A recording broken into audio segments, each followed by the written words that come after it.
disclaimer that I'm not filming this video to say my life is worse than everyone else's or anything like that. I really just wanted to tell my story and hopefully inspire some people, so here it is. Enjoy! Hi queens, welcome back to my channel, and welcome if you're new. Today's topic is going to be a little bit more personal and deep, and something I've never obviously talked about on my channel, so I'm not really sure why I'm talking about it. I guess I just want you guys to get to know me better, so let's get right into it.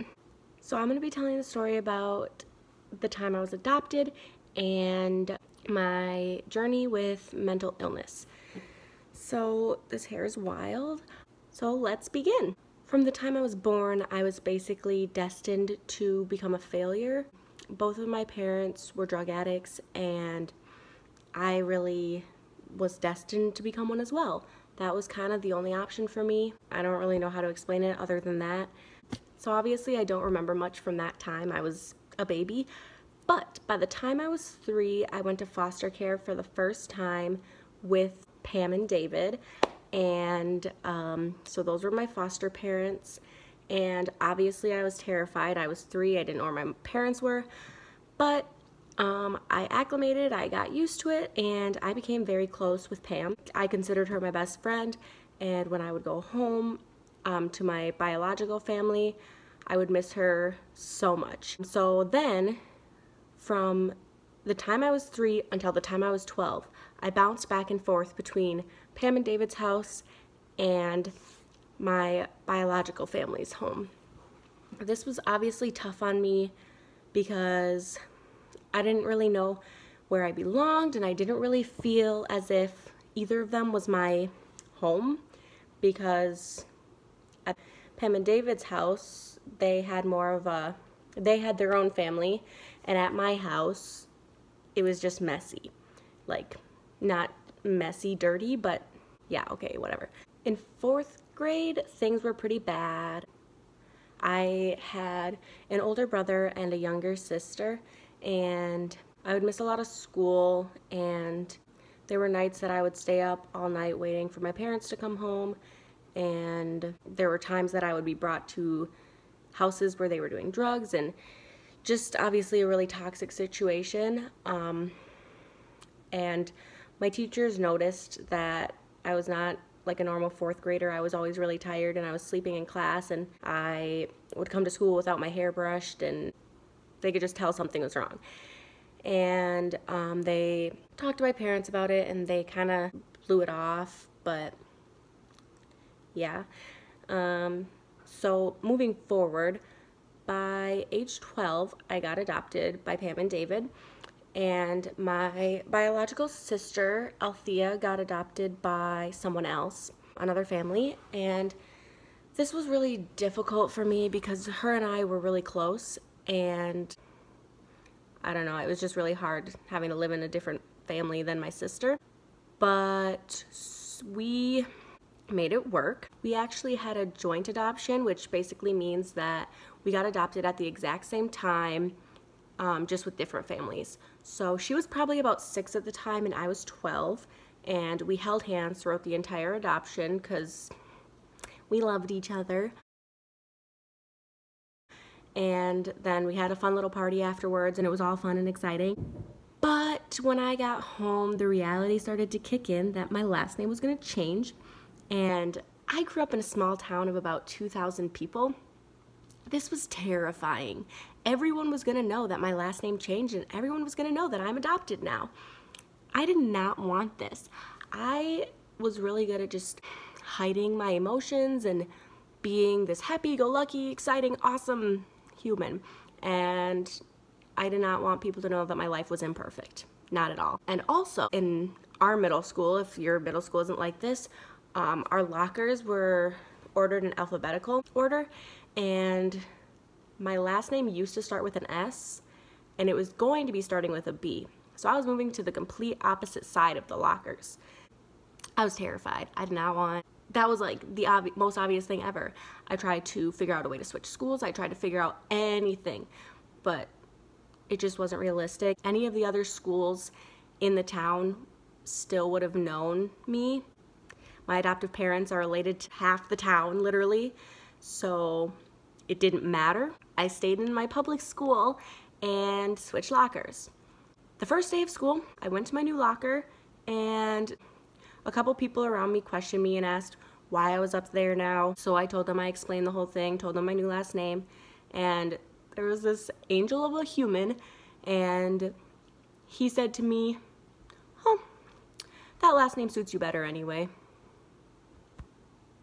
I still want to thank him because that meant so much. I was so scared, and he was one of the popular kids, and he made me feel a lot better about changing my last name. And so when I moved in to my new home, things were a lot better in terms of, I don't know, life, I guess. It was not as toxic.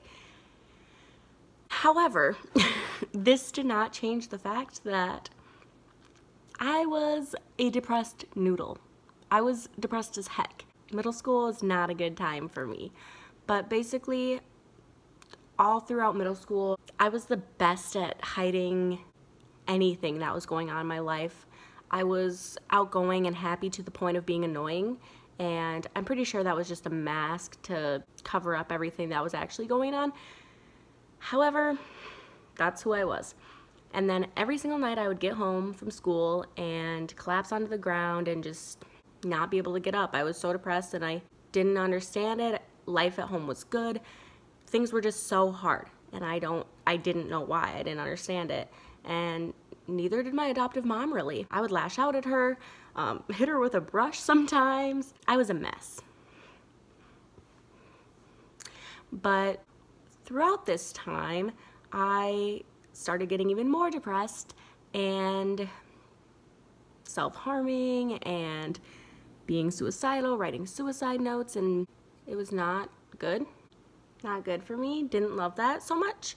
But anyway, writing those notes actually helped me a lot because as I would write them, I would realize how many people my death would affect and how my siblings would react, and I just realized that it would hurt a lot of people that I cared about, and I couldn't be responsible for hurting people even though I wouldn't have to deal with it anymore. And that is what has kept me alive this long. I'm now 20, still going. So that was that, but self-harm, let's get into that. So my adoptive mom and I had talked a lot about self-harm in the past because I had a friend who used to self-harm, and we would talk about her sometimes, and my mom would say, "Oh, that's so stupid. I don't understand why anyone would do that." And I obviously didn't want to be like, hi, me, I do it. So I just kind of would be like, "Oh yeah, But one day I decided that I needed to talk to her about it, and I just needed to come clean. I needed someone to talk to. So I told her that I had been self-harming, and usually she'd been my rock and my absolute angel and just able to help me through anything. But she did not give me the reaction I expected. She was pissed. She thought I was doing it to spite her. She was just mad. She just thought it was stupid and didn't understand. Anyway, she brought me to therapy, and we went together, and basically my therapist explained to her that that's pretty normal in people with depression, and she kind of explained why people do it. And for those of you that don't know, it's either for control, or it's kind of like how if you have pain in your knee and then you pinch yourself so you don't feel the pain in your knee, it's kind of like that. You just like put the pain somewhere else. That's kind of the analogy I use with it. I haven't self-harmed in about 2-3 years, something like that. It's been a long time, but she just kind of explained to her that it definitely wasn't to make her mad or anything like that. And another big problem for me in all this was feeling unworthy of love. And this really stemmed from the fact that I'm adopted because my parents chose drugs over me. And that's a belief I've been telling myself subconsciously throughout the years. And it's caused a lot of problems in my relationships, untrusting issues because I don't believe they could actually love me and stuff like that. And I'm getting better at it. I have an amazing boyfriend who is proving to me that he does love me and I'm lovable, but it has caused quite a few issues over the years. So there's that. Okay, sorry I'm filming this last part in my car, Mom, but this is the only way I was gonna be able to get it posted today. So I'm just gonna finish off my story real quick on my way to class. So the therapist I began seeing basically saved my life. Her, my adoptive mom, and my boyfriend have helped me to learn that I'm lovable and that life is worth living, and I'm honestly doing so much better right now. My therapist is the reason I want to become a psychologist. I want to be just like her because she is incredible and I want to help people. So honestly, at this point, I'm really proud of myself. I know that sounds kind of self-centered, but I really grew up not thinking I would amount to much, not expecting anything from myself, and now I'm in my junior year of college. I have a good GPA, and I'm gonna go on to grad school, and honestly, like, I don't know, I'm just impressed. So I believe that's it. That's all I have for this week's video. If you want to hear more traumatic stories from my childhood, be sure to give it a thumbs up. So anyway, as always, you guys, I love you so much. Thank you for watching my video. I hope you enjoyed. Again, I don't really know why I decided to film this. I just wanted to get it out there. So yeah, I love you guys. Be sure to like, subscribe to my channel, and make sure my post notifications are on. Love you.